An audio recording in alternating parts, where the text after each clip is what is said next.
back to the First Baptist Church podcast on The Story. We're glad you're joining us today. We are back, Glenn. It is Christmas in September. I know, I loved it. Yeah. You know, I have a thing about Christmas. I know you do. Not allowed to talk about it until after the day after Thanksgiving. I'm going to make an exception for that here today. We sang one tiny little chorus of Joy to the World on Sunday. I refused. Did you? Yeah. I knew it was coming and I refused. I knew it was coming. It choked me up all through. I was like, that's so sweet. It does choke. So, yeah, it's cool. Yeah. So we thought we would try to keep up with Hobby Lobby and Costco. Costco's already got whatever. a full aisle of it going right now. Yeah. So you talked a little bit about Christmas, but we have this weird sacred secular mashup of Christmas here in America. It's probably our largest cultural holiday that we have. Yeah. It's the one that our people engage. Although I will give you this. It drives me nuts that people are putting up Halloween decorations a month and a half in advance of, it's like longer than even Christmas decorations. Yeah. Right? Tell me your favorite thing about Christmas, why you love it. What are some of those? You talked a little bit about this on Sunday, but what is it about Christmas that gets your juices flowing and you get excited in your family? And even for us, obviously Christmas is a big time of year for us, in terms of the church and programs. And I know this is a terrible answer. I literally love everything about Christmas. I love the whole thing. And this is terrible because I love my time with my family. We've got a lot of really special traditions, but I just love Christmas Eve service at church. Yeah. I just think it's really fun to come together and, you don't have to, the story's familiar. Everybody knows what the end of the story, but it's sacred. It's special. We light candles. So I love that tradition. At the end, there's a baby. Is that right? At the end, there's a baby. Isn't that how it works every year? Yeah, which is just the beginning of Jesus's life, but we obviously celebrate it pretty hard. Has there been any when you think of spiritual impact, have there been practices other than Christmas Eve that have just really added to your? Because I get a lot of Christians, at least in my opinion, they struggle with this idea of I'm enjoying too much the secular part of it, and I need there's almost like this Christmas guilt trip that ends up happening at Christmas where we're I feel bad because I'm so happy to go cut down a tree. Right. And that's not the enemy, right? Yeah. Has there been? I love all the Christmas tradition stuff too, and Christmas fun. This is a very simple one, but one that comes to my mind is at our house. I mentioned this on Sunday. Before we go, kids are always excited to go open the presents. But first of all, everybody's on mom and dad's bed. I pass out you read this, you read this, you read this. And everybody's got a part? Everybody's got a part, for sure. Yes, they do. It's a dramatic reading? It is, yeah. Some from the Old Testament, some from the New Testament. Does anybody do interpretive dance? We'll see. Yeah, grandkids do that. But anyways, that feels it's so momentary, but it's like a momentary pause before all of it. We're going to really focus on the main thing. The other thing that we've done, we've been a part of a community group that's Christmas caroled every year. That's really special. That's cool. And we have not done this every year, but we've done it more than once where we've done almost like a ding dong ditch of with a little piece of the nativity scene.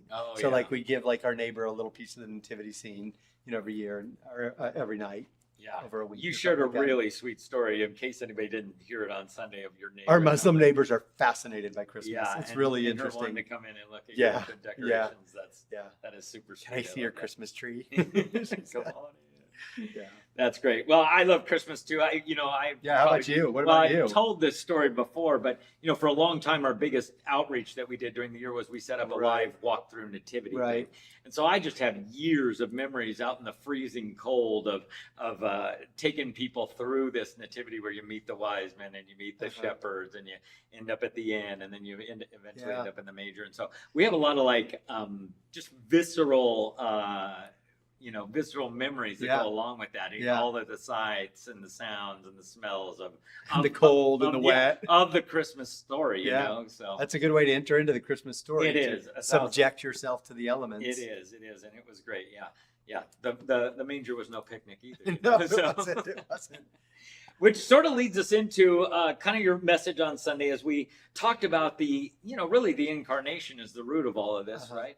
But it's this idea that there's this 400 silent years, and you talked about the Pharisees, the Sadducees, and the Zealots, and it's really everybody trying to make sense of the quiet. I think so. This whole study of the story really frames the birth of Christ really well, because sometimes we come to it in December and just drop it in out of nowhere, but we've seen the need for it, seen the buildup for it for these last 21 weeks. But then, yeah, there's these silent years, and a lot of significant stuff happens in that. But that's when the Pharisees and the Essenes and the Sadducees and the Zealots all kind of rise up. And I mean, I guess in the simplest way, you could say it's everybody trying to find their way in the silence. Yeah. And, I really relate to that because we're in a period right now where everybody wants to fill in their own narrative, their own story. And it's funny to me when I hear words like, and just from what I know of Pharisees, Sadducees, and Zealots, it's almost like in the absence of this relationship with God, no prophets, no one speaking, they replaced it with religion. Yeah. In a lot of ways. I think you're exactly right. Yeah. And so there's this layer of how do we not let religion replace that relationship? And even for us within the context of a church that's trying to, encourage relationship, encourage spiritual disciplines, it's easier to do religion than it is to engage in relationship. And then the next step with that is then they really dug in and not only believed theirs was the best, but they fought even among themselves among that.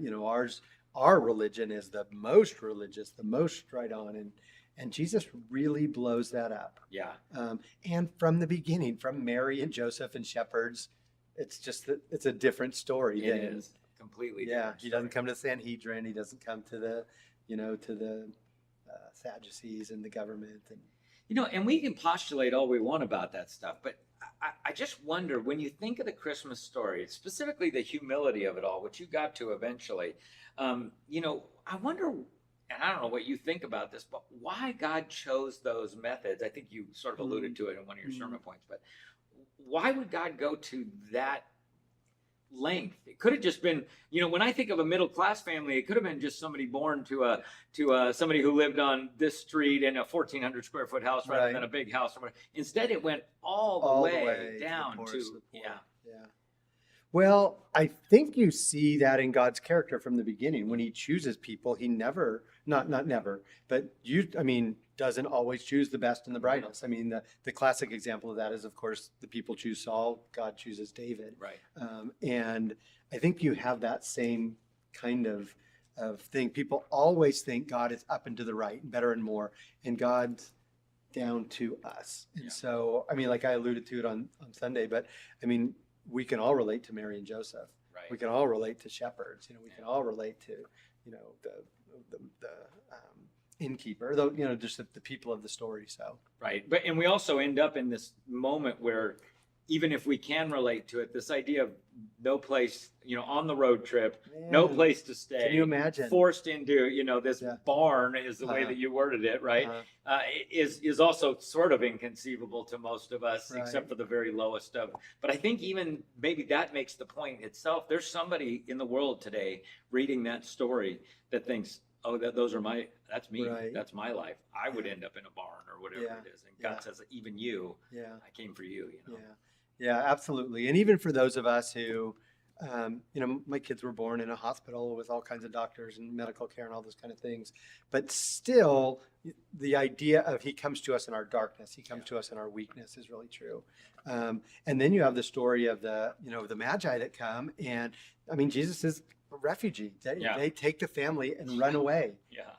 And if you look at so many people around the world, again, we easily look at it kind of in our Western, middle-class American framework, but so much of the world relates to this idea that, whoa, Jesus didn't have a place to lay his head, and his family had to run away from political threat. And, they're crossing borders, not knowing where they're going to land in some new country as well, and hoping someone will take them in and hoping someone will help. And waiting from news back from the home country when it's safe to go back. And, you could see how that would resonate with that group. Yeah. So we have these accounts in the Bible of the Christmas story. Actually, Mark skips it altogether. Yeah. But Matthew and Luke, we have this very the story that comes with a nativity. Everybody's got a little figurine that goes along with it. But I want you to talk a little bit about John chapter 1, where we see this framework. And in fact, just in staff meeting this morning, we were working through John chapter 1 and 2, and this framework where John contextualizes who Jesus is in the framework of eternity, really. Yeah. And that's so important that we were given the Gospel of John to do that, Talk Right. about that Yeah. in light of the, the narratives Yeah. of the other two. Well, I mentioned that it's not truly as John's genealogy, but he just says in the beginning, which for the Jew would have taken them back to, the very place of God's most powerful work, and really takes you back even before beginning. But then this whole idea of that he was the Word, again, I mentioned this on Sunday, but that, would have resonated with the Greek mind, who was like trying to figure out where does it all come from and how's it all fit together. Right. And so John just masterfully tells the truth, but he tells the truth in a way that to all people would have, you would have just seen the power of this. And Jesus makes God known to us. And so, and John 1 is just so rich in theology. And then you add to the fact, by the way, he came in grace and truth, and how powerful that is. Right. And he came as the light to push back the darkness. Yeah. And in him is the life. And you're like, all of these things. It's just incredible how much John gets in chapter 1. Yeah. Well, and then he references John the Baptist after that, but he sort of skips over the Bethlehem narrative altogether, by framing it in light of sort of eternity. The fill in the blank that you used was Jesus, the eternal creator, became a man to show us the way to God. And that eternal creator was really represented just in John chapter 1. Mm-hmm. Yeah. Right. Yeah. But really, the way to God, right? Jesus, the name Jesus means God saves, Lord saves. Right? Yeah. So that's the way that he came. When you think about the incarnation in and of itself, and I don't have the mind of God, I don't claim to have the mind of God, anything about it, but this idea of why become a man? Why? I mean, he could have created any pathway he wanted to back to himself, but he chose this not only humble but suffering existence in this human form, subject to all the things that we're subject to. Like, I wonder, do you ever do you have a framework for why? Well, I do. It's hard to know, obviously, the mind of God, because he put all these things in place that were good, but not good enough. The sacrificial system, the offering system, and even this idea of, there needed to be a sacrifice, blood sacrifice to cover over the sins. Right. And so every year we do this over and over again. And, it was fine. I guess it was working, but it really wasn't. But it wasn't. Yeah. And he knew that going in. He knew probably. that going in. Yeah. And so that, what an amazing thing that he would say, my son, me in the flesh can become this. And Jesus had to be human to feel all of it. That he was fully human to experience the fullness of death, but fully God, that he humbled himself in such a way. So I don't know if I have a framework of exactly how or why God did it, but just the awesome nature of it. That he did it. Yeah, he did it. Absolutely. How about you? Well, the idea that he experienced everything we experienced. Yeah. So when you have this moment where you're like, well, you're God, you couldn't possibly know, or you're the Holy Spirit. Like Jesus knows. Did know. Jesus was, he had a man cold at some point, which is the most deadly thing. Yeah, on the that's planet. right. Yeah. But all of these things, whether it's temptation or illness or even despair or, people that don't like you and, we hear against you. We hear news out in the world that breaks our heart. He heard news that broke his heart. All these things. He walked by people who were, obviously deaf and lame and beggars, and he dealt with poverty. He dealt with, all the stuff that we death of a friend. Absolutely. And he felt, the Jesus wept verses. He knew grief. He understood that. And granted, he had the power to undo it in that moment, but he understands everything that we feel. And that makes God, I don't want to say more relatable. That's maybe a weird way to say that, but it makes for a God that we know knows us. Yeah. And he created us, but we really know he knows us because of the incarnation. Yeah. And that's John's point. He took on flesh and blood, and, he tabernacled is actually the word. Right. We talked about in the message that it's that he moved into the neighborhood. Yeah, right. But the idea is he pitched his tent among us. He tabernacled and lived among us. Yeah. One of the notes that I wrote on my notes on Sunday was the Kay Warren story that you told, and it's not lost on me that. Thanks, by the way, for helping me. Yeah, no worries. In the third service, I'm like, I can't even remember this name. Rick Warren, one of the most influential pastors of our time. I didn't even write it down because I know the name.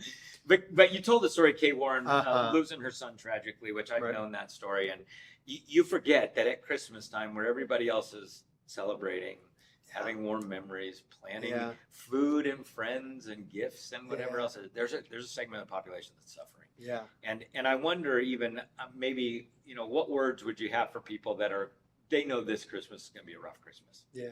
Either they've lost someone Yeah. or they're just going through a painful season in life. Mhm. How do we keep Christ center, keep even the hope of Christmas center when the joy of Christmas is sort of Yeah. languishing a Yeah. little? Well, I guess before I even answer that question, let me speak to people that have had just kind of a regular old year, and so Yeah. they're chasing the joy of Christmas. Is to remember that not everybody is in the same place. Yeah, as you. right. I mean, that's kind of the point of the Kay Warren story. Is people just forgot that they'd suffered this horrible thing, and so to even just show sensitivity to people that not everybody is in the same place. Not everybody has a mountain of gifts. Not everybody has a family to go to. Not everybody has joy. Because kind of the flip side of that, if that is you and you're in that Christmas where for whatever reason it's just not there, one of the things you can do is lean into your church family. Yeah, right. Is to don't hide away.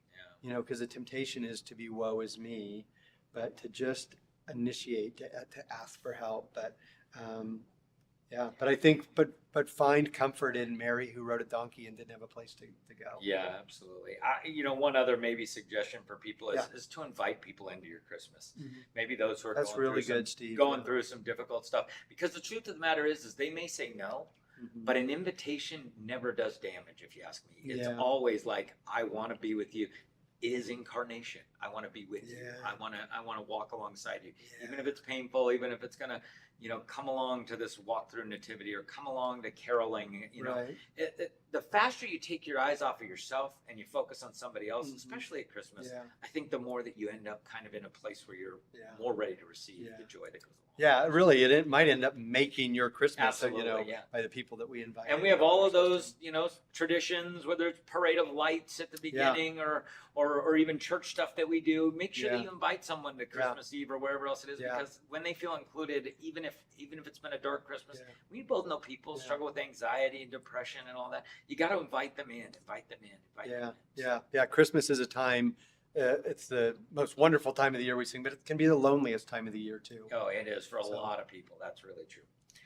All right. At the end, you said the gifts of the wise men. Yes. And I just, I've got my pen ready here because you went so fast. I didn't get what gold stood for and frankincense. I got What? myrrh as a burial price. Gold is So gold is. I don't remember exactly what I said, but it's a gift for the king. gift for the king. Gold makes sense, right? Yeah. Plus, it's useful if you've got to travel to Egypt for a couple of Yeah. years. I got to finance I got to finance the trip. So trip. frankincense, incense is it's always used in worship, and it's just a kind of incense, and incense is you light it to, the praises go up to, like the smoke goes up to God, our praises go up. Right. So it was a worship. Yeah. Act of worship Yeah. or an element. An element of worship. Yeah. Because that has been blank on my sheet. Okay. Anybody else where you're just like you didn't get to fill in the blank and it ruins the rest of your day, Uh-huh. or for me 3 days. So there was gold, there was frankincense, but wait, there's myrrh, which is a burial spice. which is a burial spice. And so we see that kind of foreshadowing, right? Yeah, it really is strange, and I've never. I obviously didn't come up with that concept of myrrh was No. foreshadowing that. But you got to imagine Mary and Joseph going, "What?" Thank you for this lovely myrrh. Appreciate that. Yeah, right. But to me, I love it. I think I said it like this, but it's a lower story gift packed with upper story meaning. And so, the foreshadowing there is really powerful. Yeah, absolutely. And like you said about gold, very specifically, is like, it's like getting a war chest before you're, and they didn't know they were not going to probably Right. end up back, home in 15 minutes. And so we see that part of the story. So as you're thinking about Christmas very specifically, and even around here at church, right, we're making some plans that are a little different than previous years. Let's talk about Christmas and how we can sort of prepare for it. I actually know for a fact today is 100 days from Christmas. Is it really? Don't be Exactly. nervous about that. Yeah. But yes, around church, we've already been talking about that, and we're really excited to talk about the story of Christmas and the way that's going to unfold. Our Christmas schedule is going to look a little different. There's going to be 2 nights of the women's event. Yep. Our Christmas concert are going to be much closer to Christmas, kind of together with our Christmas Eve services. And there'll be more of those that week right before Christmas. So there'll be a number of those to choose from. And I know there's a lot of excitement among everybody that's doing the planning for that. Yeah. Yeah, so we go all in on Christmas around here as well. We should, it is the incarnation is Mhm. foundational to what we believe. Yeah. Without the incarnation, without the New Testament, without the second half Yeah. of the story, Yeah. we don't have much of a story. Yeah. But we believe in it, and as a result, we celebrate it, and we live into that tension between the cultural and the sacred. You know what I Yeah. mean? In terms of celebrating it, we want to point people back to Mary and Joseph and shepherds and wise men and God's authoring of this story up above. Yeah. It's a moment that people are really open to, so we want to go all in. Yeah, evangelistic opportunities abound too for Yeah. Christmas. Yeah, invite people into it. So. Yeah. There's some things our church does that I love about Christmas. We always, we do this Advent conspiracy where we say, hey, to take our eyes off ourselves, we're going to give, and that just comes through the church and out to other places. And so we'll have some information on that. I think we're going to be doing some global projects this year. We've done local things last year. And, yeah, so we've talked about the word itself and Yeah. making it this Bible that continues to go out and various ways that we want to support that and give the story to everyone, really. Yep. So, Yep. All right, any final words? Anything on Christmas you're ready for? What are you getting me? I don't know. You got so much time. I got to think about that. Is there going to be salted caramel? Janny makes traditional caramel that she gives to people. Caramel. Yeah, so she'll do The that. Nielsen's are going to give me socks. Probably. because Yeah, they do yeah. that We'll do every staff year. exchange. Yeah. But you freak me out because can I shop for you before Christmas? I mean, No. or before Thanksgiving? No. You're you hard can't. and fast no, on you it. can't. Yeah, I know. Okay. No, nothing until the I day feel like after you're trying to trick me You here. know. I love Christmas. I'm a gift giver. That's one of my love languages, and so I just love. I'm always on the lookout for something great for my kids and my. Yep. And now I got a grandkid coming. And 2 grandkids for you by but I'm gonna have Christmas. another Christmas baby. My oldest daughter was born on December 16th, and I just found out today that Hannah is due on the 14th. So it's really close to that. Yeah, So boy, you guys are gonna have some Christmas we're gonna babies. have a couple of babies. Very at cool. Christmas, which will be kind of fun. I love it. Yeah, I almost brought up Silas in the middle of your sermon. Just so you know. Yeah, a little bit. prop. Look at that, a little baby. Look at So, that, yeah. yeah. Anyway. Well, it's very tempting to show your grandkids. Yeah, in church, it is. You would know. Anyway, it's exciting to continue to walk through the story, and we're going to see a grown-up Jesus next week. So, because there's not much between baby Jesus, grown-up Jesus. Nope. So pretty slim pickings in terms of there's a dedication at the temple. And that's a part of this week's yeah, it reading, was so, yeah. And then there's the temple. No, the temple part is It's not. It's later. next week. Yeah, so we spend, I think, 5 total weeks on the Gospels, which is really good. Yeah. I'm looking forward to that. Yeah, so it starts with You're up child. this week. It starts with child abandonment in Yeah. the temple where Jesus is hanging out with the Right. priests. So anyway, we hope Who you hasn't join lost their child? yeah, 3 days on the road. Has anybody seen Jesus? Anyway, you're going to enjoy that next week. So God bless you. We're glad you keep joining us for the Story Podcast. We want to keep unpacking the story because the story changes lives.